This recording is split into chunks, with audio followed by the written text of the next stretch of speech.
joro ubwo yavukaga twaraturariye mu vumbi maze tubona igitumo marayika aratubwira ati i Betelehemu habavukiye umukiza ari we Yesu Kristo.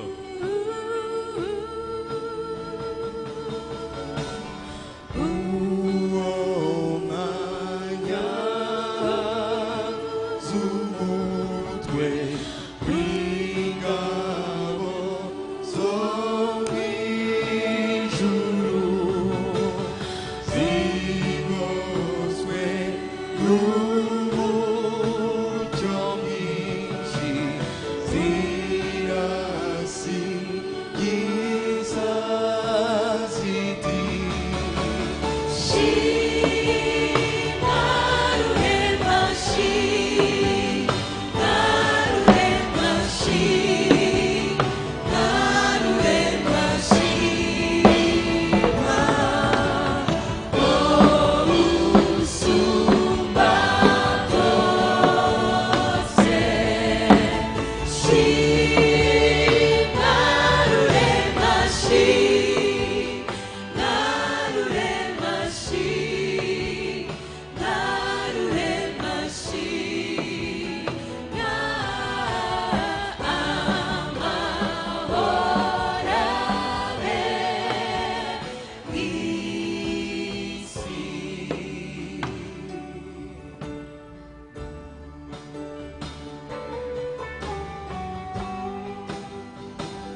inyenyeri babonye yerekana ko Yesu yavutse bibajije byinshi kuri iyo nyenyeri bajya gusobanuza kwa Herode abahanga uterekeye inyenyeri babonye yerekana ko Yesu yavutse bibajije byinshi kuri iyo nyenyeri bajya gusobanuza kwa Herode tubonye inyenyeri yerekana yuko havutse umukiza muri iki gihugu tuje kubabaza ngo mutubwire aho ari tujye kumuramya tumutura amaturo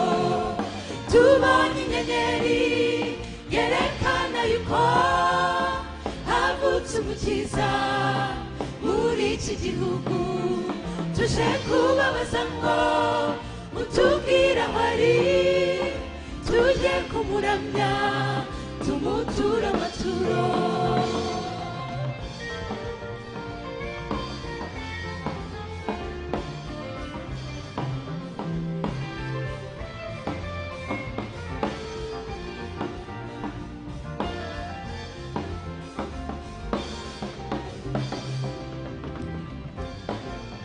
Herode abyumvise bimutera ubwoba we n'abatuye Yerusalemu bose ahamagara ndetse n'abatambyi ababaza iby'iyo muri muteye ubwoba Herode abyumvise bimutera ubwoba we n'abatuye Yerusalemu bose ahamagara abanditsi n'abatambyi ababaza iby'iyo muri muteye ubwoba tubonye inyenyeri yerekana yuko havutse umukiza muri iki gihugu tuje kubabaza ngo mutubwire aho ari tujye kumuramya tumutura tubonye inyenyeri yerekana yuko havutse umukiza muri iki gihugu tuje kubabaza ngo mutubwire aho ari tujye kumuramya tumutura amaturo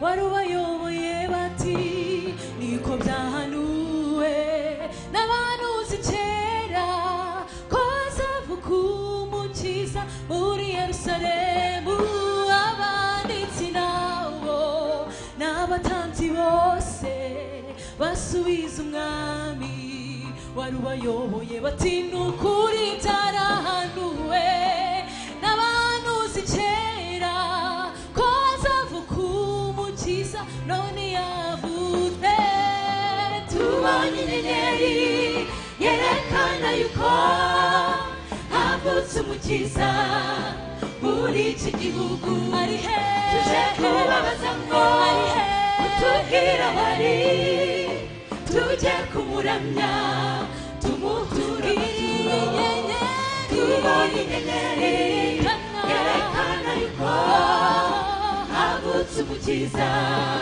muri iki gihugu tuje kubabaza ngo mutubwire aho ari tujye kumuramya tumutura amaturo tubonye inyenyeri yerekana yuko havutse umukiza muri iki gihugu tuje kubabaza ngo mutubwire aho ari tujye kumuramya gutura amaturo.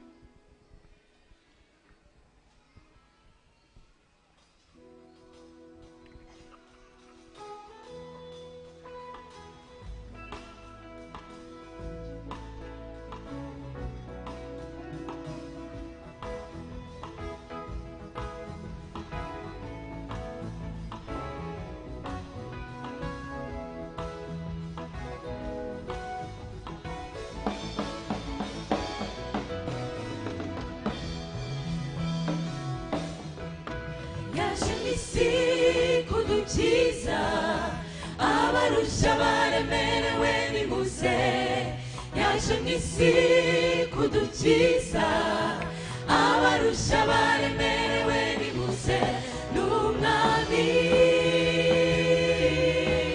w'abami w'abami, yaje mw'isi kudukiza, yaje mw'isi kudukiza abarusha baremerewe nimuze, yaje mw'isi kudukiza abarusha baremerewe nimuze, n'umwami w'abami w'abami.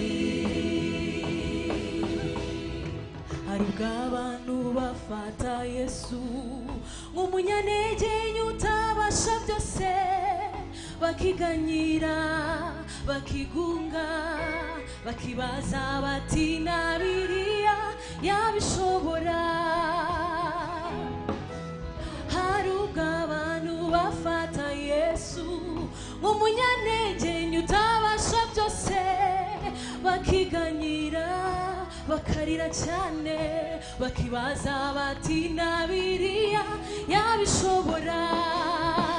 Nimwebwe yaziye kudukiza abananiwe abarusha baremerewe nimuze, yaje kutubabarira ibyaha no kutumara agahinda, abarusha baremerewe nimuze, niwe mwami w'abami w'abami, n'umwami w'abamara akomeye, niwe mwami utwara abami w'abami, niwe mwami w'abami.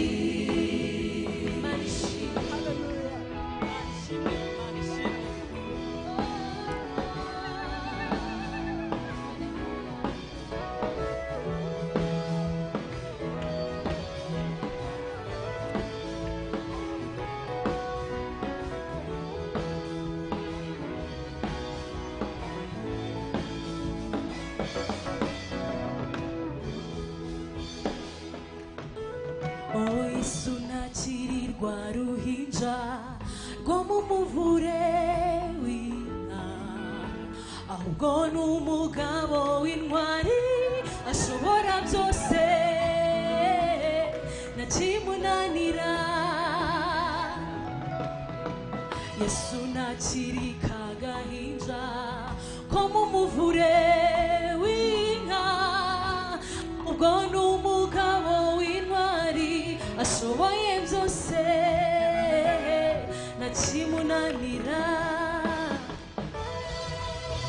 Yesu ntakirirwa ruhinja rwo mu muvure w'inka, ahubwo ni umugabo w'intwari ashoboye byose, ibyanjye nawe ntakimunanira. Ni twebwe yaziye kudukiza abarusha baremerewe nimuze, yaje mw'isi kubabarira ibyaha abarusha baremerewe nimuze, niwe mwami utwara abami w'abami. Haleluya, oh haleluya, yaje mw'isi kumuzanira niwe mwamutwara abami manishimwe yaje mu isi kudukiza abarusha baremerewe niwe mwami mutwara abami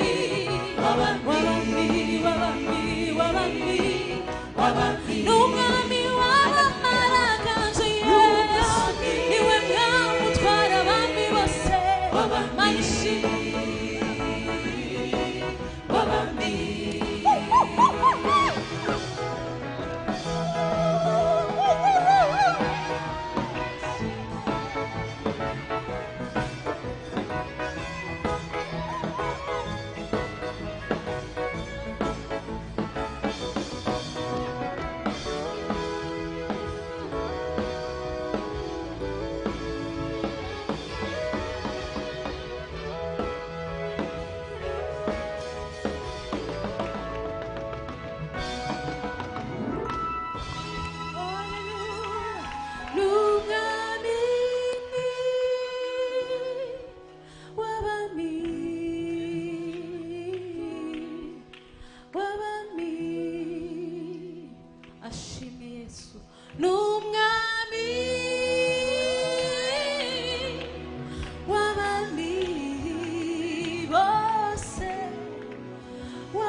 Mana yacu data wa twese udukunda jambo ryawe ritubwira ko wakunze twabari mu isi cyane mu gihe gikwiriye uduha umwana wawe Yesu Kristo umucunguzi umukiza w'abari mu isi kuva rero imyaka irenga 2000 inkuru irakiza n'ubuhamya buzwi ibinyejana bitambutse ndetse n'ibinyabihumbi 2 bimaze gutambuka benshi bakiriye muri iryo zina. Haleluya. Turagushimiye. Ubwo rero muri ibi binyabihumbi 2 baki n'uyu mwanya ijambo ryawe riracyakora icyo waritumye mu isi kuko ritazagenda ubusa. Mukozi wawe ugiye kuriganiraho ahagarare muri ubwo butware ririzewe. Niyo mpamvu nta soni nta nubwo batugira bwo kurivuga. Ahagaze muri ubwo butwara agiye kurihanuriramo, agiye guhanurira ubu bwoko buteraniye hano i Remera, agiye guhanurira ubu bwoko bukurikira ijambo mu buryo bw'iyakure. Turagushimiye ko n'ubu buryo bwabonetse. Reka rero umwuka wawe wera amuyobore ku mitima ifite inzara n'inyota, kandi umwuka wawe wera amukoresha ibyo ushaka n'ibyo ushima ko bikorwa a travers iryo jambo mu izina ry'uwaducunguye Yesu Kristo. Amen.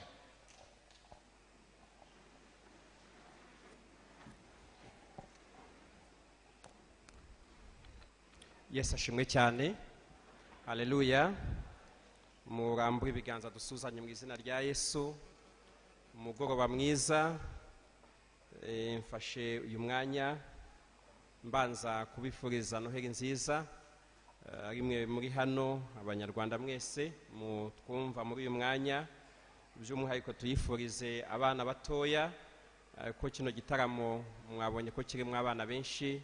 Mureke dukomere Imana amashyi tuyishimire kubw'uyu munsi mwiza yaduhaye.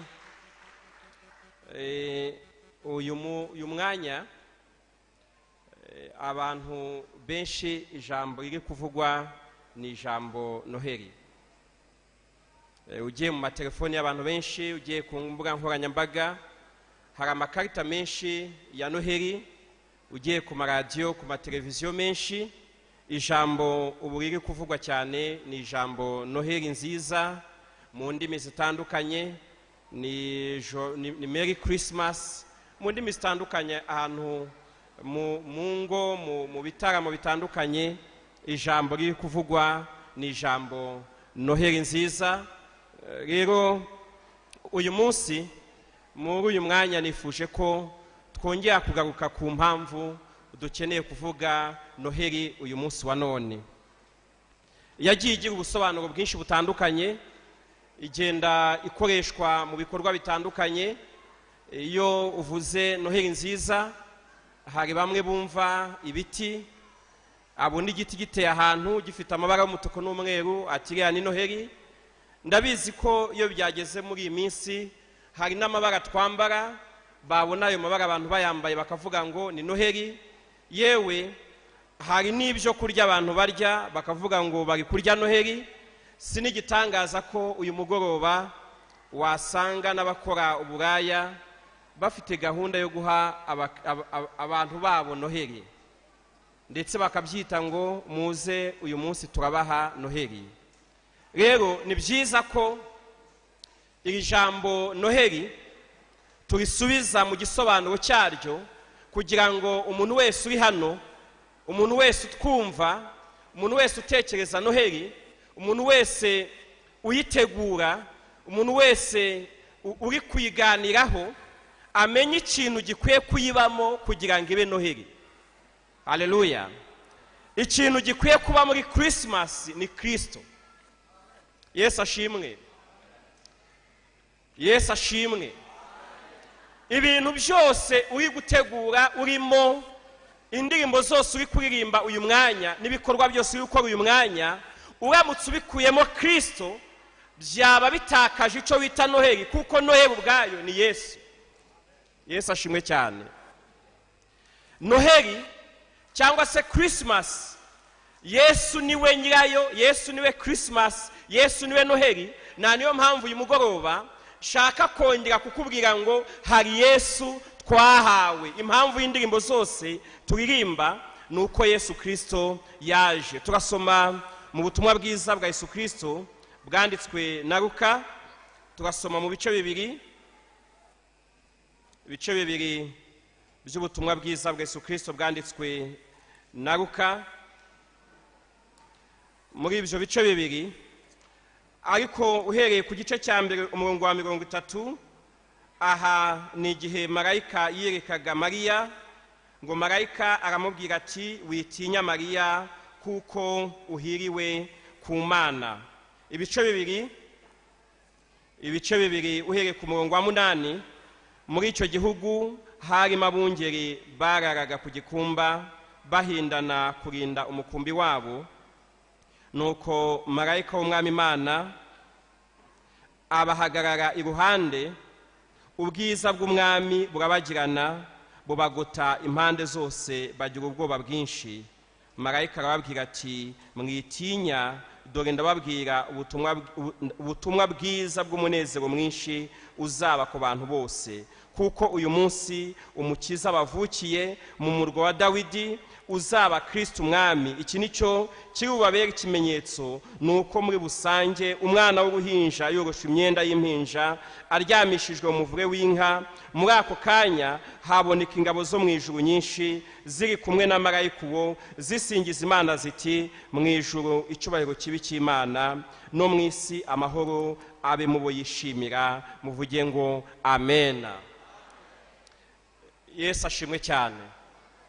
Ko tugiye gukoresha umwanya muto, ndashaka kubabwira umurongo umwe gusa umuntu wese aza gutekerezaho cyangwa uza gusigarana. Ni umurongo wacu umuvuga ngo marayika arababwira ati mwitinya, dore ndababwira ubutumwa bwiza bw'umunezero mwinshi uzaba ku bantu bose, kuko uyu munsi umukiza bavukiye mu murwa wa Dawidi. Uyu nguyu azaba Kristo umwami. Imana ishimwe cyane. Ibintu bine nshaka kuvuga uyu mwanya nuko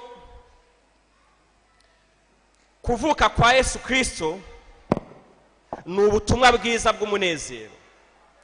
Yesu ashimwe. Abanyumva mwese Yesu ashimwe.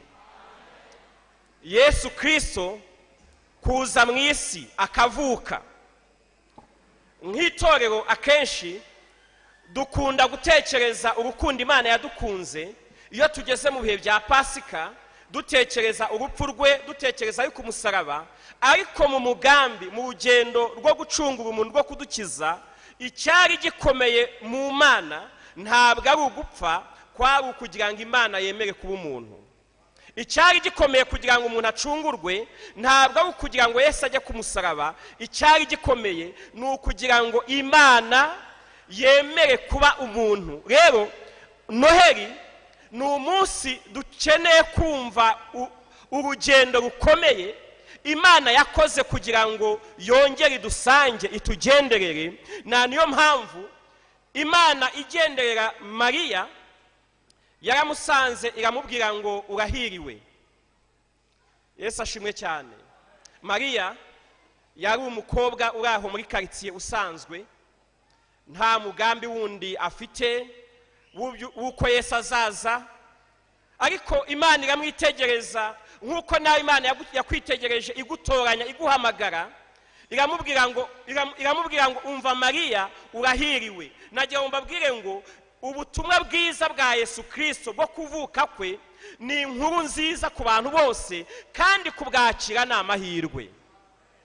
Iyi nkuru imaze imyaka myinshi ivugwa, na niyo mpamvu nongera kubwira umuntu wese uri hano wumvise iyi nkuru akayakira, ngo urambure Imana uyihereze icyubahiro ishimire, kuko warahiriwe. Haleluya. Wowe wakiriye inkuru yo kuvuka kwa Yesu, ukayemera ukamwizera, warahiriwe, ni amahirwe. Kandi wowe utarakira Yesu, ndongera nkubwire ngo kuvuka kwa Yesu Kristo ni inkuru nziza. Marayika atangariza abungeri arababwira ngo ni ubutumwa bwiza bw'umunezero mwinshi mbazaniye, uzaba ku bantu bose. Arababwira ngo kubera iki? Kubera ko uyu munsi umukiza yabavukiye. Impamvu ari inkuru nziza nuko ni inkuru tubonamo umukiza atuvukiye. Ndatangariza umuntu wese ugifite ibintu bimugoye adashoboye, nuko Yesu Kristo tuvuga uyu munsi ntabwo ari uruhinja, ahubwo ni umukiza. Kugira ngo wumve uko ukwiye kumwizihiza, nuko umumenya uwo yarariwe isi itararemwa. Kuko Yohana aravuga mu butumwa bwiza mu gice cya mbere, aravuga ngo uwo yarariho yahoranye n'Imana, mu byaremwe byose nta na kimwe kitaremwe nawe. Ukeneye kumenya ngo uyu Yesu tuvuga wavutse, uyu Yesu twiziza kuvuka kwe, ibyaremwe byose nta na kimwe kitaremwe nawe. Na niyo mpamvu uyu munsi kumwizera, uyu munsi kumwiringira, nta na kimwe ukeneye ataguha, kuko n'ibitari hajya birema. Yesu ashimwe. Nta na kimwe ukeneye Yesu ataguha, kuko n'ibitariho ajya birema, kuko n'ibiriho byose nta na kimwe kitaremwe nawe. Yesu ashimwe cyane. Aravuga ati rero ni inkuru nziza y'umunezero. Kubera iki? Uyu nguyu waremye isi noneho yavukiye mu isi, yaje, kandi ntabwo muzongera kumubona ari kure, aje kuba Emmanuel, ni Imana igiye kuba mu bantu bayo. Turamushimira cyane ko yemeye kuza kuba muri twebwe. Imana ishimwe. Mariya abwirwa ngo urahiriwe, abwirwa ngo urahiriwe kubera ko ugiye kubyara umukiza uzitwa isumba byose. Yabanje kubyakira nk'inkuru atumva, ariko icyo nshaka kubwira umuntu wese unyumva nuko kuba duhiriwe kuko twakiriye Yesu ntabwo bikuraho ingorane twahura nazo, ariko dukeneye kumenya ko n'ibyo twahura nabyo, niba twarakiriye Yesu nabwo turahiriwe. Urabona mu rugendo rwo kuvuka kwa Yesu, urabona Mariya ari kujya gushaka icumbi, nk'uko tuzi ko Yesu yavukiye mu kiraro cy'inka. No muri rwa rugendo rwa Mariya ajya gushaka icumbi, no muri rwa rugendo abyarira mu kiraro cy'inka, ariko nabwo arahiriwe kuko agiye kubyara ni umukiza. Murabizi ko uyu Mariya niwe wahungishije Yesu, kandi ahungisha Yesu yamuhungishije nk'uko n'abandi bahunga. Ariko nubwo ari mu rugendo ahunga, Mariya arahiriwe. Kubera iki? Nubwo ahunga ahungishije Yesu. Ndabwira umuntu wese wakiriye Yesu ngo ibyo yakunyuzamo byose urahiriwe. Yesu ashimwe. Uyu mwaka wa 2022 hari ibintu bitandukanye wanyuzemo. Niba harimo n'ibyakugoye, ndagiye kubwiye ngo nabwo urahiriwe kuko wari uri kumwe na Yesu. Arabwira ngo ni inkuru nziza y'umunezero mwinshi. Ndababwira ngo ni byiza kunezerwa kuko Yesu niwe munezero wacu. Ibyo twagira byose Yesu yabibuzemo, umunezero ntabwo tubasha kwishima, tubasha guseka, tubasha gushaka ibyadusetsa. Ndabizi mu minsi mikuru abantu hari igihe bahindura amabara, bagasiga amarangi yandi ku mazu babamo, bagashaka imyenda. Ariko ibintu byose wakora ngo ugire umunezero hatarimo Yesu ntabwo wanezerwa. Niyo mpamvu mbwira umuntu wese ubabaye ngo uwo wakakira ukanezerwa ni Yesu gusa. Marayika aravuga ngo ni inkuru nziza y'umunezero. Torero ry'Imana, ni amahirwe menshi cyane kwakira Yesu. Banyarwanda mu nyumva uyu mwanya twanyuze mu bintu byinshi bitandukanye, ariko nta kintu kindi cyamara umubabaro mu buzima bw'umuntu uretse kwakira Yesu. Niwe marayika yatangaje ngo hari inkuru nziza y'umunezero.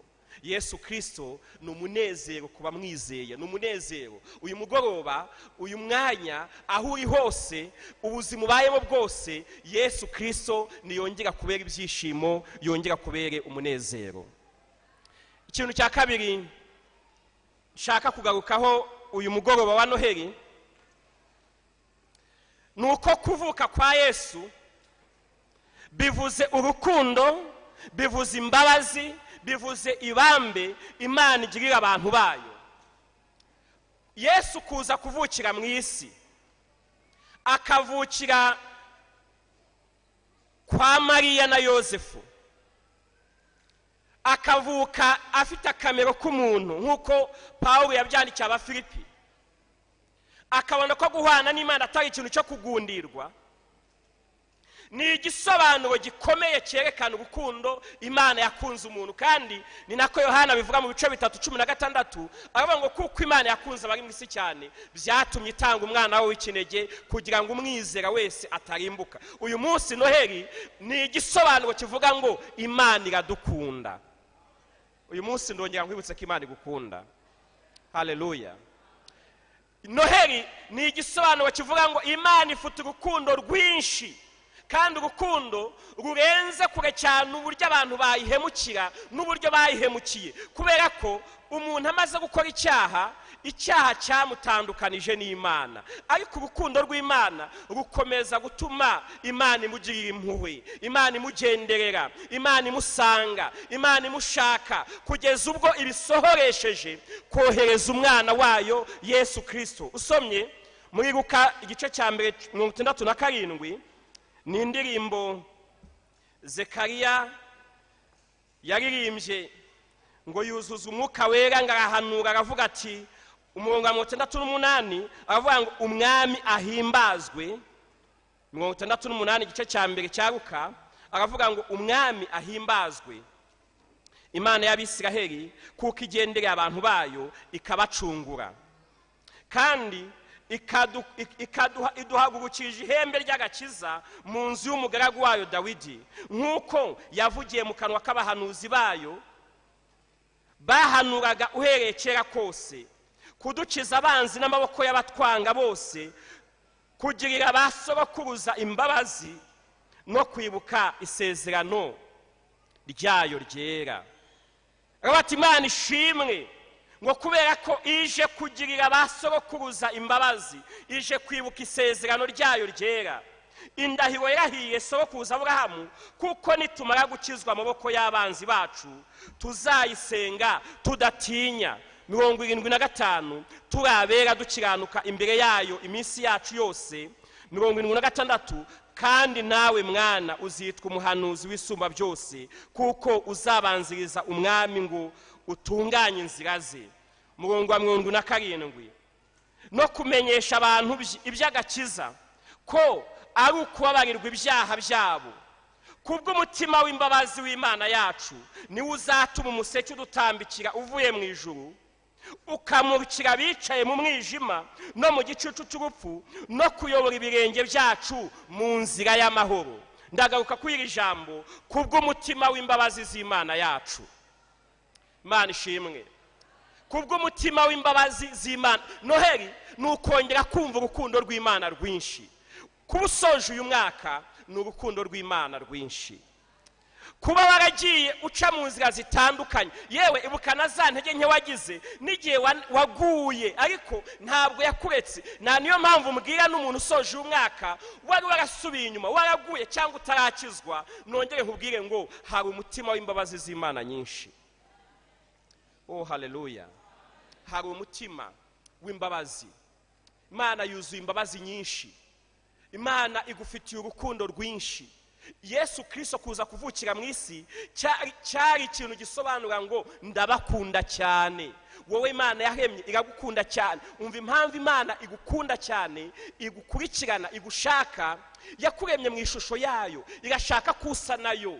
Umva ikindi, yaguhumekeye mu mwuka wayo. Buriya ugendana ibyo mu ijuru, umwuka yaguhaye ni uwayo.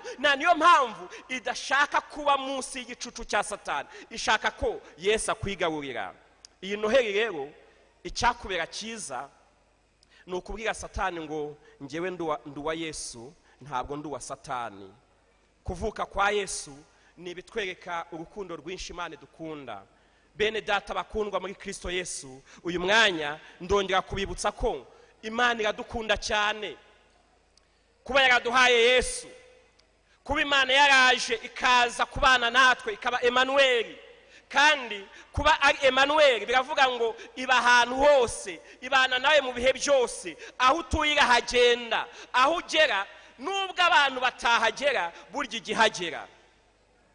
Hari igihe waba umaze uyu mwaka nta muntu wageze aho ubanga gusure, ndetse no mu bibazo byawe byose wasanga nta muntu wageze uruhande rwawe ngo avugane nawe. Ariko uyu mugoroba ndongera nkwibutse ngo impamvu yitwa Emmanuel biravuga ngo Imana yaje kuba mu bantu bayo, muri ya quartier yawe, muri hahandi utuye, hamwe ugenda. Uyu mugoroba ndakubwira ngo Yesu Kristo ni Emmanuel, ari kumwe nawe kandi akomeza abane nawe. Icya gatatu ni uko kuvuka kwa Yesu byahinduye amateka. Byahinduye amateka kubera ko byadukuye munsi y'imbaraga za Satani, ahubwo Yesu Kristo araza tubera umwami. Hari indirimbo yaririmbwe ivuga ngo nezerwa cyane wasiwe kuko ubonye shobuja. Iyi ndirimbo isimbura indi ndirimbo yaririmbwe igihe Satani yamanukaga, yavugaga ngo ubonye ishyano wasiwe. Yesu avutse rero hari indirimbo yaririmbwe. Iyi ndirimbo yaririmbwe ngo ni Yesu waje abera korari y'abamarayika dirija, asanga bungeri ngo baraririye intama. Ijambo ryatubwiye ngo marayika w'Uwiteka ngaraza. Iyo Bibiri ivuze marayika w'Uwiteka ni Yesu ubwe. Ngaraza ngazanye ngo ni itsinda ry'ingabo nyinshi ngo zo mu ijuru, ngo baraza basanga bungeri, ngo bararirimba baravuga ngo mu ijuru icyubahiro kibi cy'Imana, mu isi amahoro abe mu bantu yishimiye. Iyi ndirimbo rero ni indirimbo nziza ikwiye gutuma tunezerwa, kuko isimbura indi yaririmbye ngo wasi ubonye ishyano. Ku bwa Yesu iyi si ifite amahoro. Haleluya. Ku bwa Yesu urugo rwanjye rufite amahoro. Vuga nawe ngo ku bwa Yesu urugo rwanjye rufite amahoro. Vuga ngo ku bwa Yesu igihugu cyacu cy'u Rwanda gifite amahoro. Ku bwa Yesu vuga ngo abana banjye bafite amahoro. Vuga ngo ku bwa Yesu abankomokaho bazaba amahoro. Kubera iki? Ku bwa Satani si yabonye ishyano, ariko Yesu aje aravuga ngo nezerwa, aravuga ngo mu ijuru icyubahiro kibi cy'Imana, ariko mu isi amahoro nabe mu bantu yishimira. Bene data bakundwa, ndongera kubabwira ngo ni muba amahoro, ni muba amahoro, ni muba amahoro, ni muba amahoro, ni muba amahoro. Twagiye duhura na byinshi bitubuza amahoro. twagiye duhura n'ibyago, twahuye n'indwara z'ibyorezo zitandukanye, ariko Yesu aratangaza ngo nezerwa, nezerwa. Aravuga ngo mu ijuru icyoro kibi cy'Imana, naho mu isi amahoro nabe mu bantu Imana yishimira. Rero kuvuka kwa Yesu ni ugushyira abantu mu mahoro. Kuvuka kwa Yesu biradushyira mu mahoro. Sinzi uburyo usoje umwaka umeze, ariko nta kindi cyakubuza amahoro ni Satani, ariko nta nundi waguha amahoro ni Kristo. Aya mahoro ajya mu buzima bwacu, ajya mu mitima yacu. Aya mahoro asanga n'umuntu urwaye urembye, ukumva ijwi rikubwira ngo nezerwa. Kubera iki? Hari shobuja, uyu databuja tuvuga ni Kristo. Atandukanye na Satani, ni umwami w'amahoro, ni umwami mwiza. Yesaya muhanura mu bice 9:5 yaravuze ngo nuko umwana yatuvukiye, duhawe umwana w'umuhungu, ubutware buzaba ku bitugu bye, azitwa igitangaza, umujyanama, Imana ikomeye, data wa twese, uhoraho, umwami w'amahoro. Yesu ashimwe cyane. Aravuga ngo gutegeka kwe na amahoro bizagwira ku ntebe ya Dawidi n'ubwami bwe bitagira iherezo, kugira ngo bibukomeze, bibushyikirize guca imanza zitabera no gukiranuka uhereye none ukageza iteka ryose. Ngibyo ngibyo Uwiteka Nyiringabo azabisohoresha umwete we. Ibi rero kwakira Yesu nk'uyu munsi ni ukwakira umwami w'amahoro, ni ukwakira igitangaza, ni ukwakira umujyanama, ni ukwakira Imana ikomeye. Uyu ni data wa twese, uyu ni uhoraho, uyu ni umwami w'amahoro. Imana ishimwe cyane. Uyu ni uhoraho. Ibintu byose tujya tubona bibaho bikagenda, ariko uyu nguyu yitwa uhoraho. Yesu ashimwe. Nihagira ibigutera ubwoba, nihagira n'umuntu gutera ubwoba, uzamubwire ngo ndabizi ko udahoraho, ariko Yesu niringiye ahoraho. Yesu ashimwe.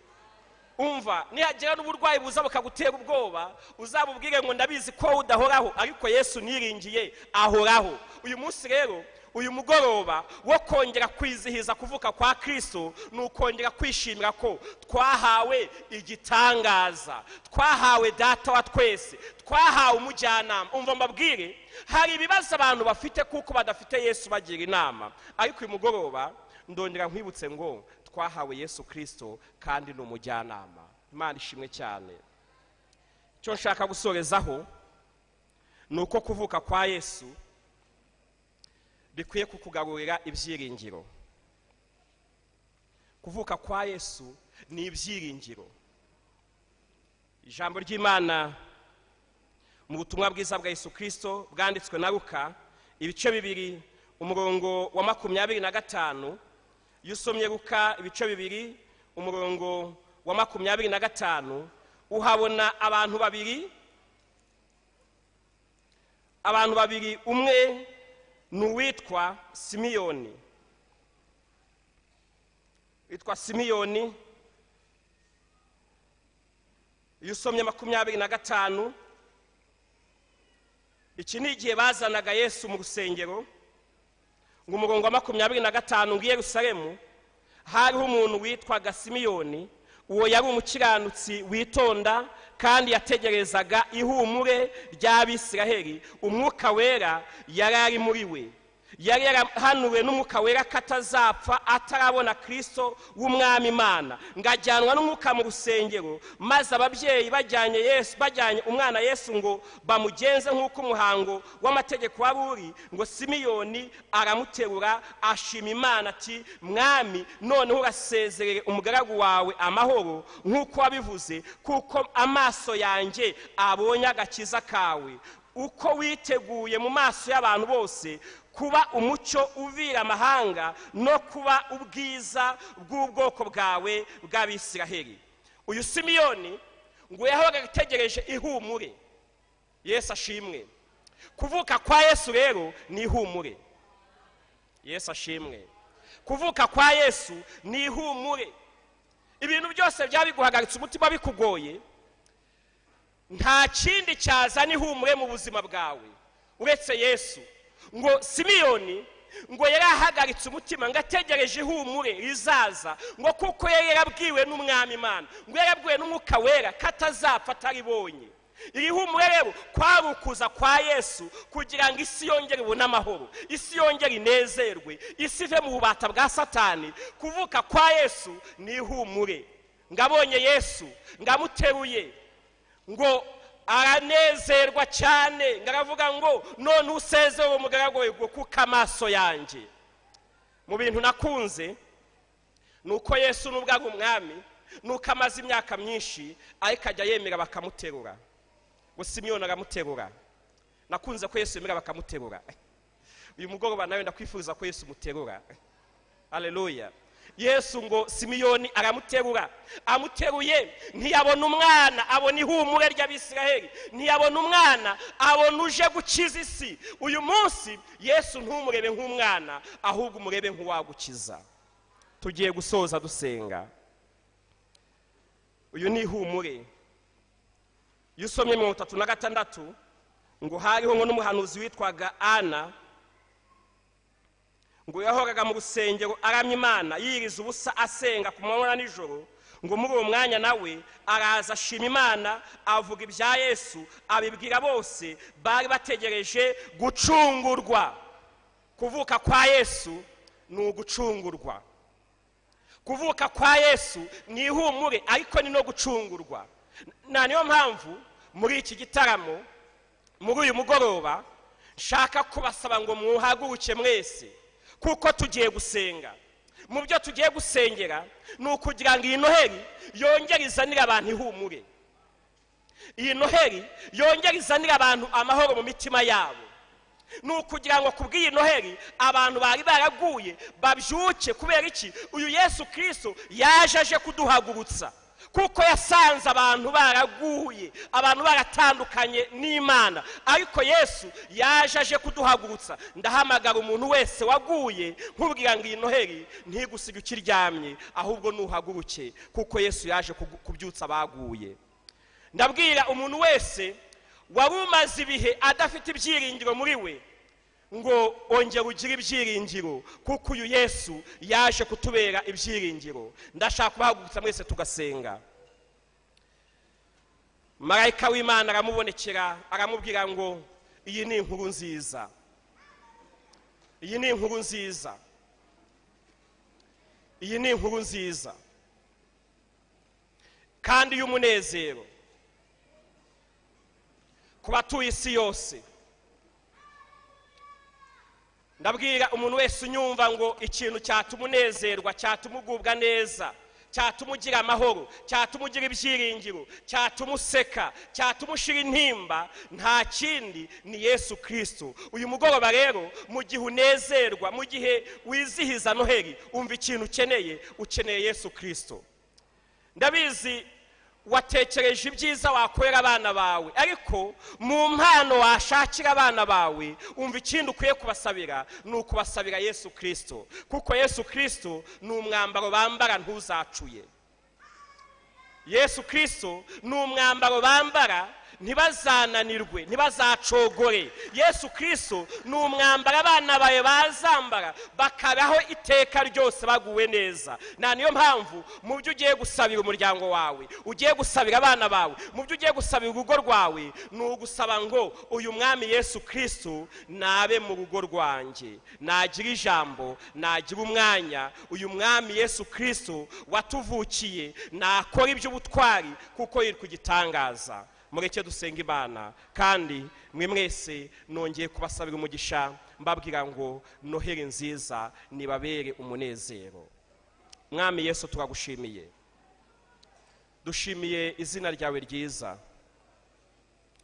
tugushimiye ko kuvuka kwawe Yesu Kristo iyo ni inkuru nziza yo kunezeza abayumva yose, kuko ni inkuru twaboneyemo agakiza, tuboneyemo amahoro, ni inkuru y'umunezero, ni inkuru y'ibyishimo. Niyo mpamvu twongeye gusabira igihugu cyacu, twongeye gusabira isi, twongeye gusabira abumva iyi nkuru bose, ngo abatarakumenya ubiyereke bakumenye, abaguye babyuke. Dusengeye abari bafite umubabaro kuko waje uri umunezero, dusengeye abari babuze ibyiringiro kuko waje uri ibyiringiro, dusengeye abari babuze amahoro waje uri umwami w'amahoro, kugira ngo uyu mwanya wongere uba amahoro mu buzima bwacu.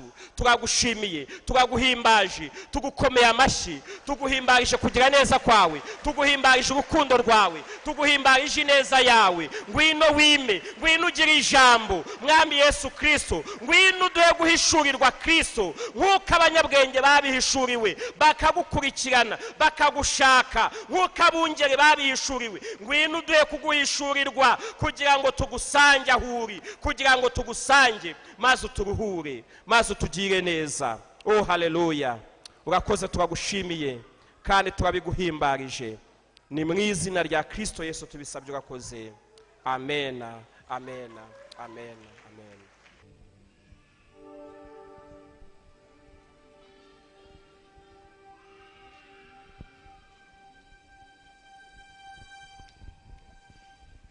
Dore umucyura tumurikiye, umwami w'abami yatuvukiye, n'umunezero ku bantu bose, yaje kutumara umubabaro. Dore umucyura tumurikiye, umwami w'abami yatuvukiye, n'umunezero ku bantu bose, yaje kutumara umubabaro. Dore umucyura tumurikiye, umwami w'abami yatuvukiye, n'umunezero ku bantu bose, yaje kutumara umubabaro. Yesu uri umwami, Yesu uri umwami, ingoma yawe ntizahanguka. Turakuramya tugusingize, uri umwami wacu ushimwa. Yesu uri umwami, Yesu uri umwami, ingoma yawe ntizahanguka. Turakuramya tugusingize, uri umwami wacu ushimwa.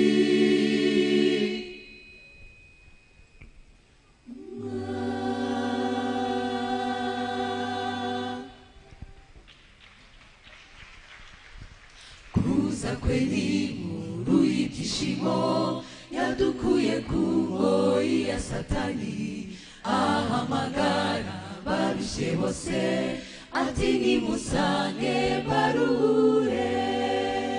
Kuza kwe ni inkuru y'ibyishimo, yadukuye ku ngoyi ya Satani, ahamagara barushye bose, ati nimusange baruhure. Yesu uri umwami, Yesu uri umwami, ingoma yawe ntizahanguka. Turakuramya tugusingize, uri umwami wacu ushimwa. Yesu uri umwami, Yesu uri umwami, ingoma yawe ntizahanguka. Turakuramya tugusingize, uri umwami wacu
wajuluwe nezerwa nezerwa nawe wasiwe nka misozi imwe muturagare muririmbira umwami ibyaremwe byose bivuga icyubahiro cy'uwo mwami watuvukiye ririmba ririmba wajuluwe nezerwa nezerwa nawe wasiwe nka misozi imwe muturagare muririmbira umwami ibyaremwe byose bivuga icyubahiro cy'uwo mwami watuvukiye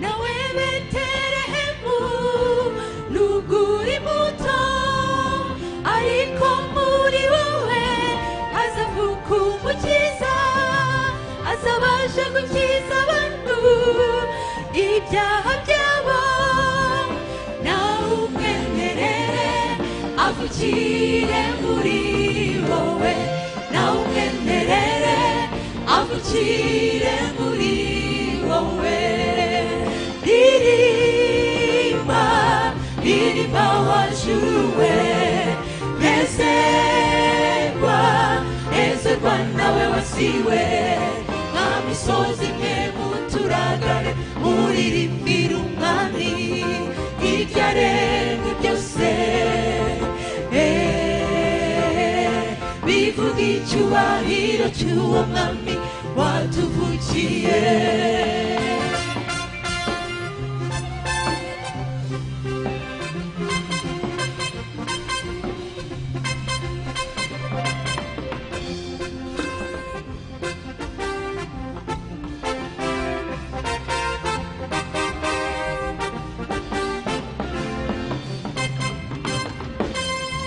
dore umwana w'umuhungu yatuvukiye kandi ubutware buri ku bitugu bye azitwa igitangaza umujyanama imana ikomeye umwami w'amahoro imana ikomeye umwami w'amahoro ririmba ririmba wajuluwe nezerwa nezerwa nawe wasiwe nka misozi imwe muturagare muririmbira umwami ibyaremwe byose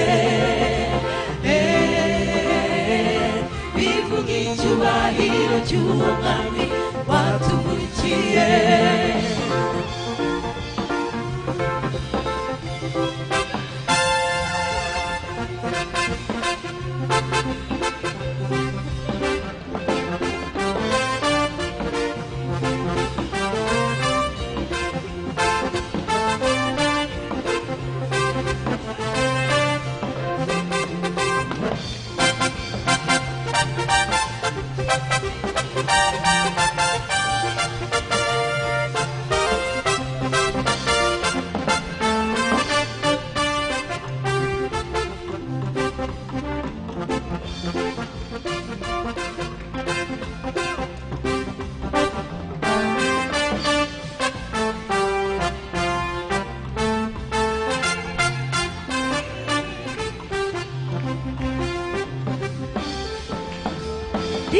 ririmba ririmba wajuluwe nezerwa nezerwa nawe wasiwe nka misozi imwe muturagare muririmbira umwami ibyaremwe byose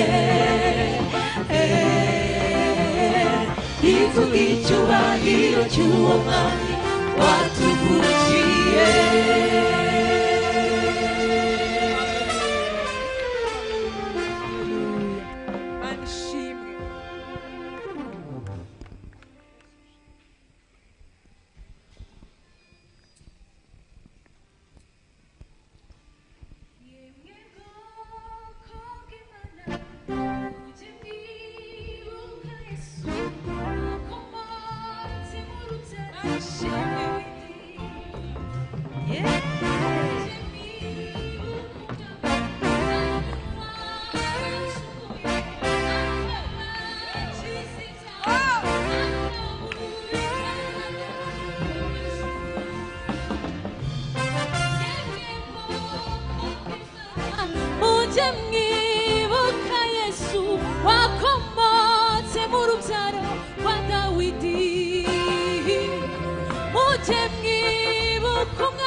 mw'ijuru yemwe bwoko bw'Imana muje mwibuka Yesu wakomotse mu rubyaro rwa Dawidi uje wibuka wawe wagucunguye akagukiza ibyaha akakungana data wo mw'ijuru uwo niwe wenyine gusa wemeye guhara byose uba hira mw'ijuru yambura ubwiza bw'ubumana igira umuntu aza mw'isi kuncungura nabuzwa n'iki kujya mwibuka yemwe bwoko bw'Imana wakomotse mu rubyaro rwa Dawidi uje wibuka umwami wawe wagucunguye akagukiza ibyaha akakungana data wo mw'ijuru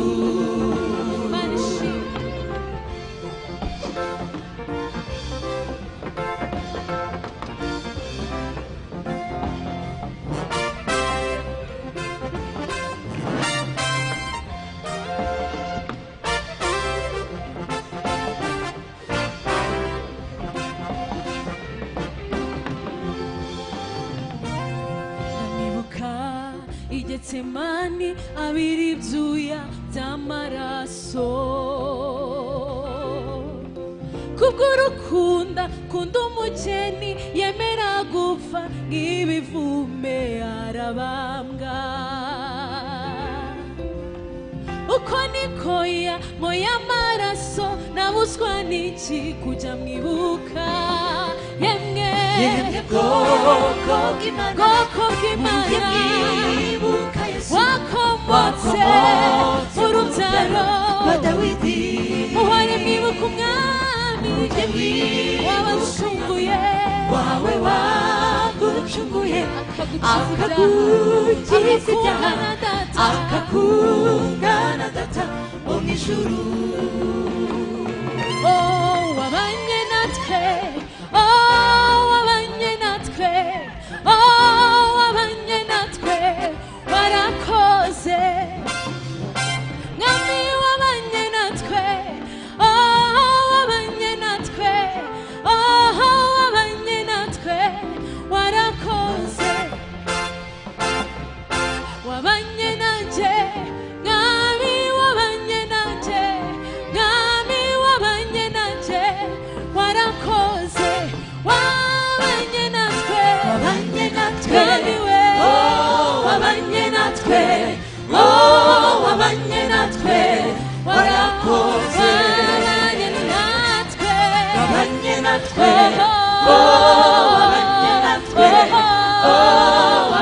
natwe warakoze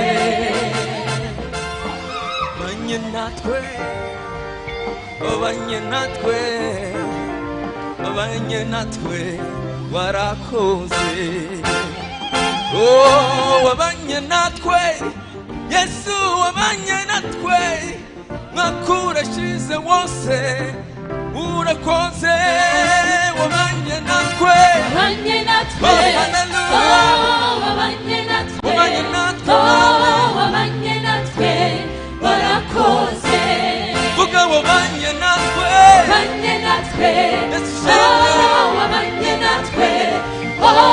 wabanye natwe muretse kugenda wabanye natwe nimba baba wabanye natwe warakoze wabanye natwe turagushimye baba haleluya wabanye natwe warakoze wabanye natwe impanuka zari nyinshi wabanye natwe warakoze wabanye natwe abanyarwanda twarakubonye wabanye natwe abana batoya abakuru ababyeyi wabanye natwe wabanye natwe wabanye natwe wabanye natwe wabanye natwe warakoze tuvuge bwa nyuma yabanye natwe yabanye natwe wabanye natwe wabanye natwe warakoze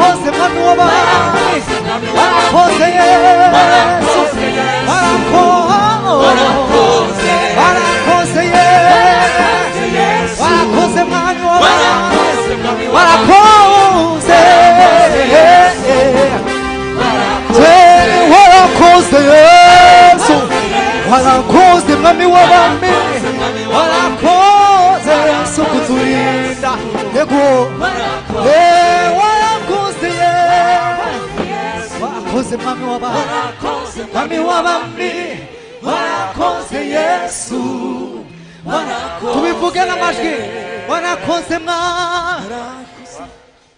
warakoze mwami w'abami warakoze Yesu warakoze warakoze Yesu si mu mwami w'abami wakurinze umwaka wose warakoze warakoze warakoze mwami w'abami warakoze Yesu yego dusimbuke warakoze warakoze mwami w'abami warakoze Yesu warakoze. Praise the Lord. Amen. Korara amahoro bataragenda ntacyo bitwaye kuririmba ko Yesu ari umuhoza w'ibihe byose.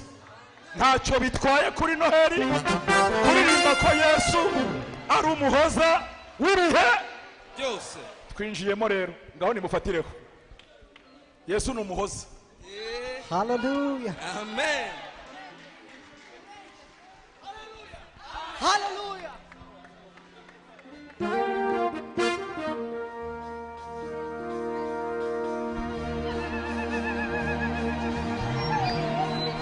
Hallelujah.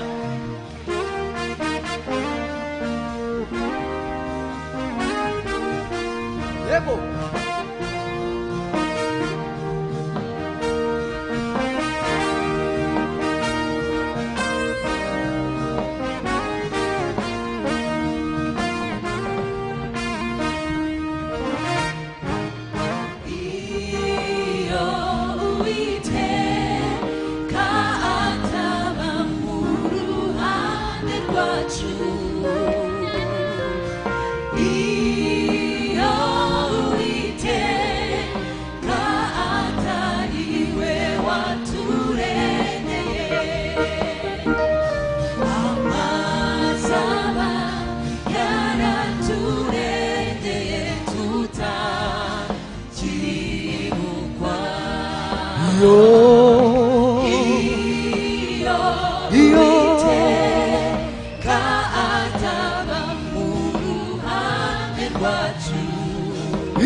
Amasaba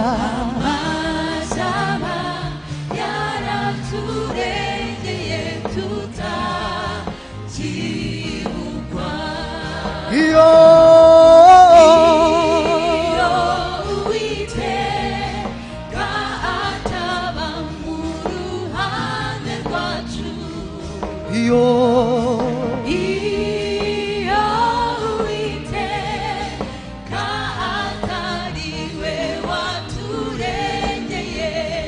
amasaba Amasaba yaraturengeye tutakibuka. Uwiteka himbazwe Uwiteka himbazwe, umurengezi umurengezi w'ukuri. gutabarwa guturuka izina rye.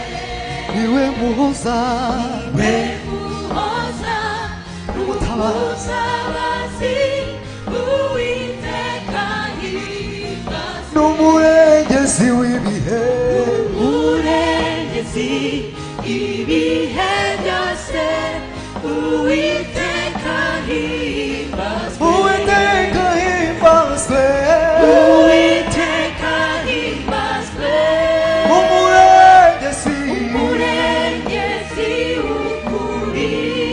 gutabarwa Gutabarwa guturuka mw'izina rye.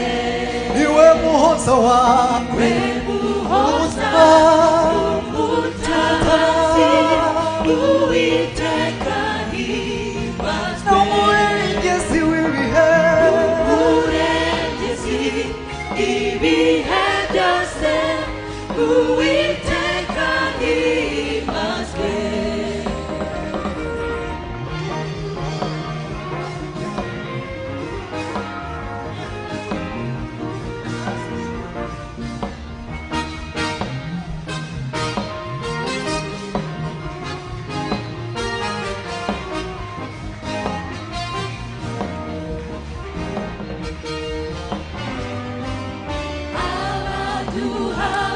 Abaduhagurukira baratumize baratumize Uwiteka dutabara Uwiteka aradutabara, atubera ubwisho. Gutabarwa kwacu guturuka mw'izina ry'Uhoraho. abaguhagurukiraga Abaduhagurukiraga baba baratumize baratumize Uwiteka aragutabara Uwiteka aradutabara, atubera ubwisho atubera ubwisho. Gutabarwa kwacu guturuka izina mw'izina ry'Uhoraho. Uwiteka himbazwe Uwiteka himbazwe, umurengezi umurengezi w'ukuri. gutabarwa Guturuka mw'izina rye. niwe muhoza We muhoza muhoza haleluya umutabazi, Uwiteka himbazwe. n'umurengezi w'ibihe Umurengezi Yego. ibihe Yego. byose, Uwiteka reka turirimbane nawe Uwiteka himbazwe Uwiteka himbazwe. umurengezi gutabara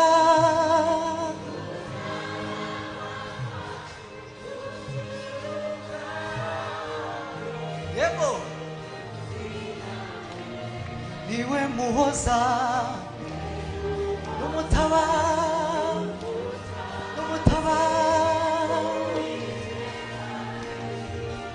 n'umurengezi w'ibihe yego yego Uwiteka himbazwe Uwiteka abana dusimbuke himbazwe, umurengezi umurengezi w'ukuri. yego abana dusimbuke gutabara Gutabarwa kwacu guturuka mw'izina